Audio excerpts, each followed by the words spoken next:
Picture this. It's 2 a.m. You're in bed, exhausted. Your body is done, but your mind isn't.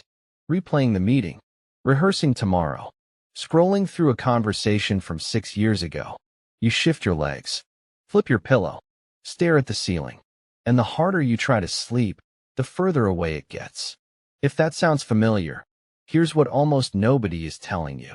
A landmark study in a peer-reviewed sleep journal found that the biggest driver of sleep failure isn't your age, your mattress, your melatonin, or your room temperature.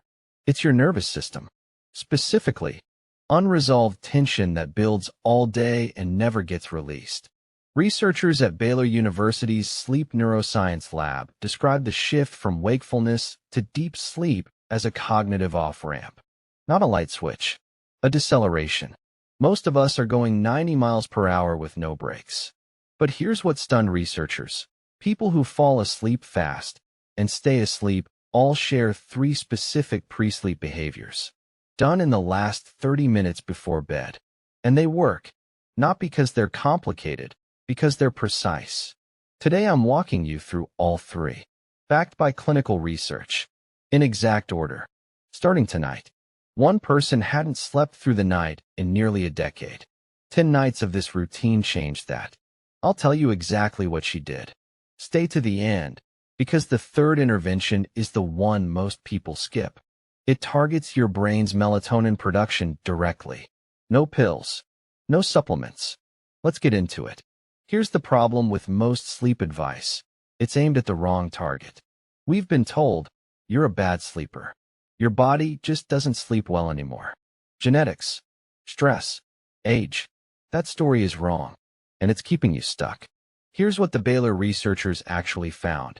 Your central nervous system craves predictable routines. It associates specific pre-sleep behaviors with a signal to wind down. When that routine is missing, when your last 30 minutes are spent on a screen or replaying the day, the nervous system never gets the message that it's safe to sleep. You're not broken. You're untrained. And here's the part that changes everything. The sleep pathway can be retrained. It's not destroyed. It just needs the right cues. Think of it like a dimmer switch. You can't slam from full bright to dark, but guide it down step by step, and the room gets there. Every time. That's exactly what these 3 interventions do. Each one is a step down on that dimmer. Done in order, in the final 30 minutes, they hand your nervous system the permission it needs to sleep. Intervention 1. The first intervention is the one that surprises people most, because your instinct says the last thing you should do before bed is think about tomorrow. Science says the opposite. Researchers at Baylor ran a randomized controlled trial. 57 healthy adults, monitored overnight with polysomnography, the gold standard in sleep science, measuring brain waves, eye movements, muscle tone in real time. Half wrote a list of things they'd already completed that day. The other half wrote a specific to-do list, everything they needed to do tomorrow and in the coming days.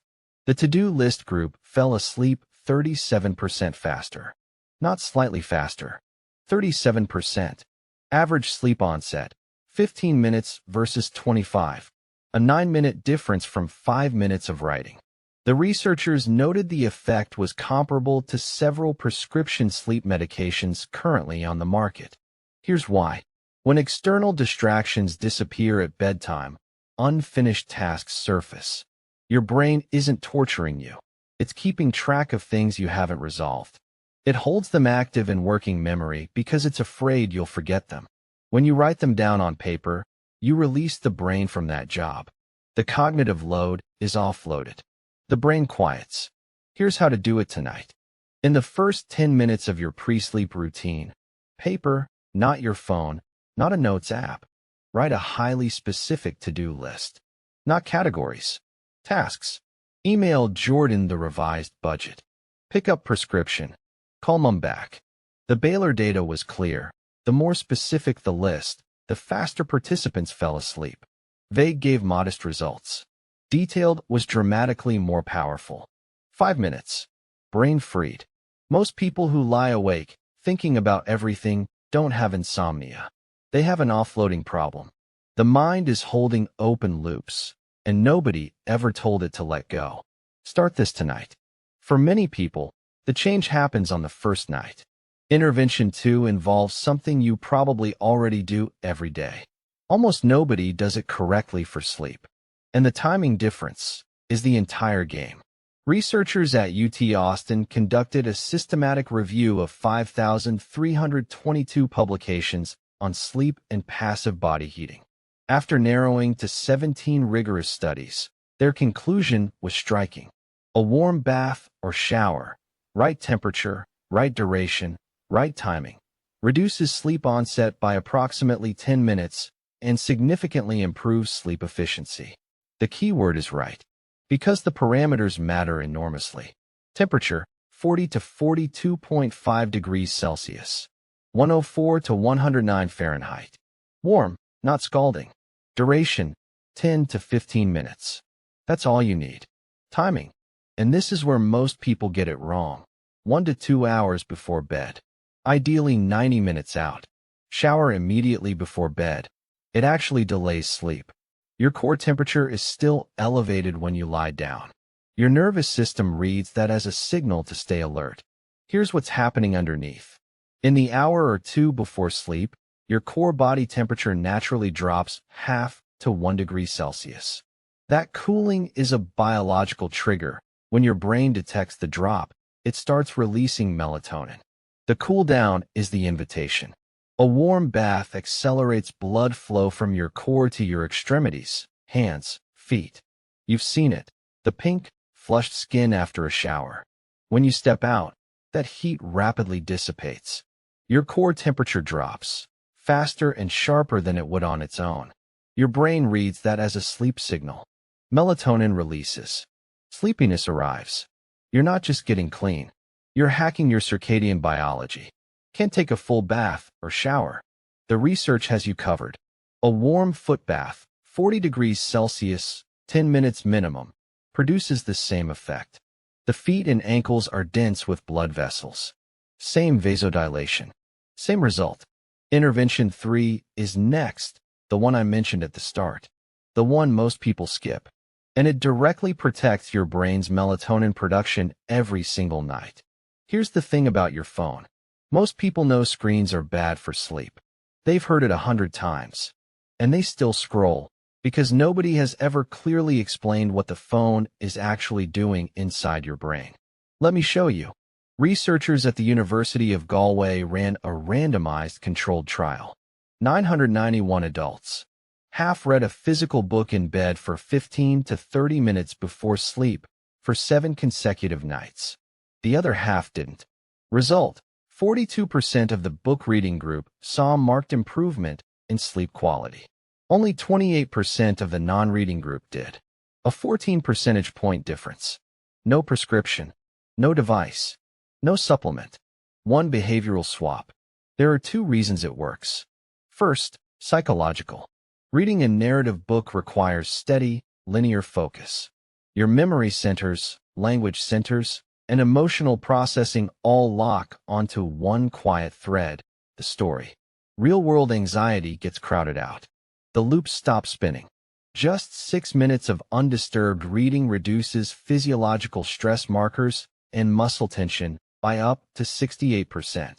6 minutes. Second, physiological. And this is what's actually happening when you scroll. Your phone emits high-intensity blue light. That light stimulates melanopsin-expressing retinal ganglion cells, cells with a direct neural pathway to your pineal gland, the structure responsible for producing melatonin. When that pathway gets hit with blue light, melatonin production shuts down. Your brain's sleep signal suppressed. In real time. Every night. And the effect persists for up to 90 minutes after you put the phone down. A physical book under a soft warm lamp does none of that. It keeps the pathway open. Your melatonin rises. Sleep comes. Here's the exact method. Final 10 minutes. All screens down. Pick up a physical book. Read under a soft, warm lamp. Not overhead lighting. Not a bright bedside light. Warm and dim. Choose low arousal fiction. Gentle memoir. Nature writing. Nothing that spikes your heart rate or emotional tension. You're not reading to finish the book. You're reading to narrow your mind into one quiet thread so it stops spinning on its own. Now, remember the person I mentioned at the start. Hadn't slept through the night in nearly a decade. 10 nights. These 3 interventions. In this order. She was sleeping 6, 7 hours uninterrupted. No medication. No devices. Just the right sequence of cues, telling her nervous system it was safe to sleep. That's not magic. That's biology. Let me bring this together. In the last 30 minutes before bed, your nervous system is listening, reading the cues around it, asking one question: is it safe to sleep? Most nights, we answer that question wrong. We scroll. We replay. We rehearse. Lights bright, screens glowing, mind still moving. These 3 interventions answer it correctly. The to-do list tells your brain, the open loops are closed. Let them go. The warm bath tells your body, temperature is dropping. The day is ending. The physical book tells your nervous system, the light is soft, the mind is quiet, there's nowhere else to be. Done in order. Tonight, the cumulative effect is a nervous system that arrives at bedtime genuinely ready for sleep. Not wired and waiting, calm and ready. Even if you do all 3 imperfectly, you will notice a difference. Your body already knows how to do this. It just needs the right invitation. Sleep doesn't respond to force. It responds to permission. These 3 things are how you give it. If you made it here, you're not the kind of person who scrolls past good information. You're the kind who acts on it. Hit the thumbs up. It tells the algorithm this matters and gets it in front of the people who need it most. And if you know someone lying awake tonight, exhausted but unable to sleep, send this to them. The research is free. The routine is free. The relief can start tonight. See you in the next one.